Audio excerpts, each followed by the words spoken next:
Good everybody, Chris Farhi here from the Bayleys Insights team. Ankur Dakwale joining me, here to talk about the biggest news in real estate over the past week.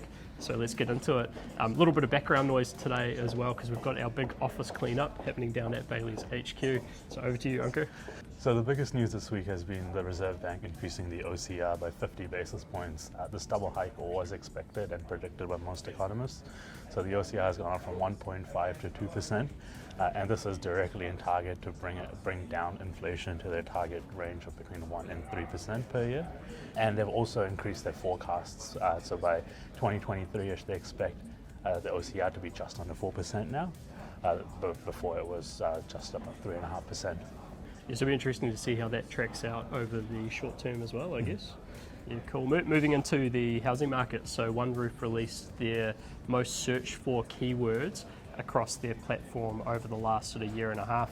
What was quite interesting in here was the top searched term was for pools, with 2.86 million searches between December 2020 and May 2022. In terms of housing size, the most commonly searched for homes were 3-bedroom homes, followed by 4-bedroom, 2-bedroom, and then 5-bedroom. And then they also noted some variations around the different regions, where in a lot of the main centres, pools were the most searched for item. In other areas like holiday spots, it might have been more around sea views. And then in the southern region, they also noted the most popular item was rental housing, which is quite interesting.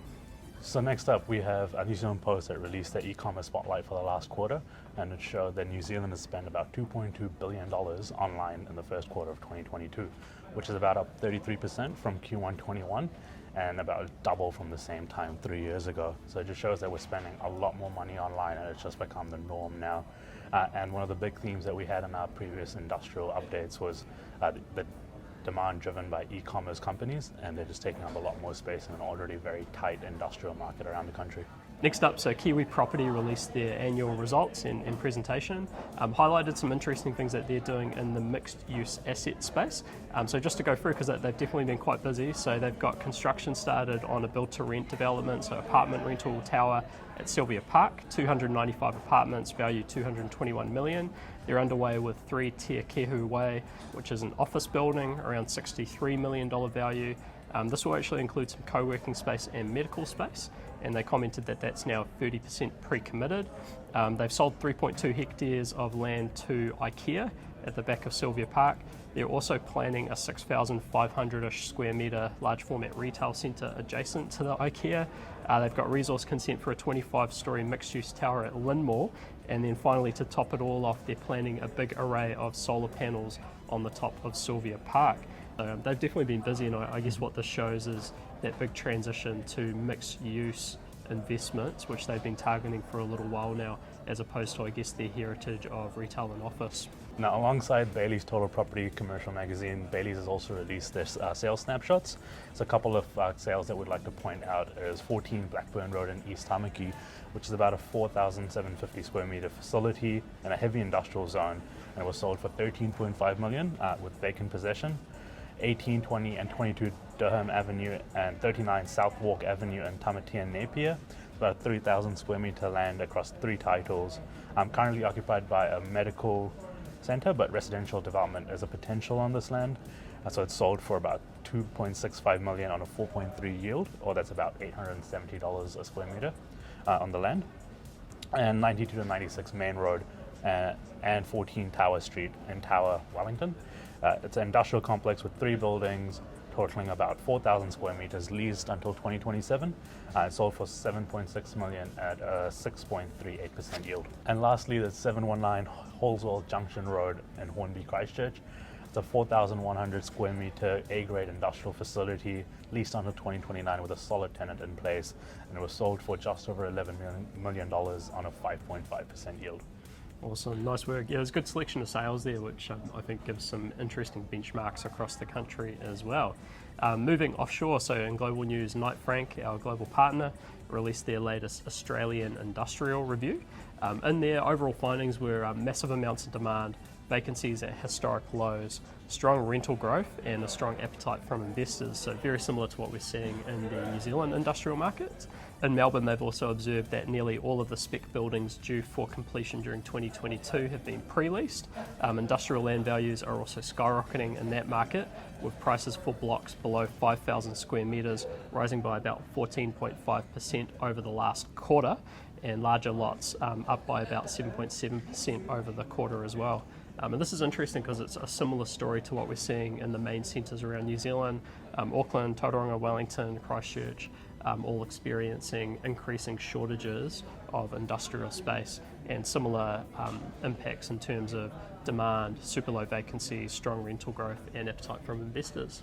And Knight Frank has also released their London office spotlight, which highlights that their vacancy rate is sitting about 8.2%, which is similar to Auckland at 10% and Wellington at about 5.9%.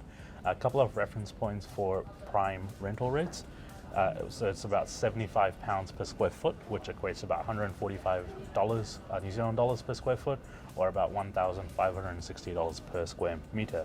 Compared to prime rents in Auckland and Wellington CBD, which typically sit around $500 to $600 a square metre, we can see that the London market is definitely very expensive. The spotlight also pointed out that there was the highest level of quarterly investment transactions since Q4 2015, with about 5.9 billion total investment turnover during Q1 22. So this just shows that capital is just coming back to real estate after a period of flux during the pandemic. A bit of uncertainty there was there during the pandemic, which is people are moving past and the capital is flying back into commercial real estate.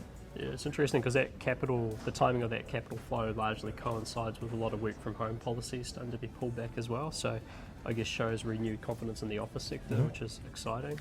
And so to wrap up, we've got our property of the week for this week. So I'll start off this week if you like, Ankur. So I've got 38 Porterfield Road in Whitford in Auckland. So this is the Glen Kelly Grand Whitford Lifestyle Estate. This thing's massive, 6 bedrooms, 4 living rooms, 4 bathrooms, 14 car garage. It's got a pool, sits on 2.43 hectares of land, looks absolutely stunning.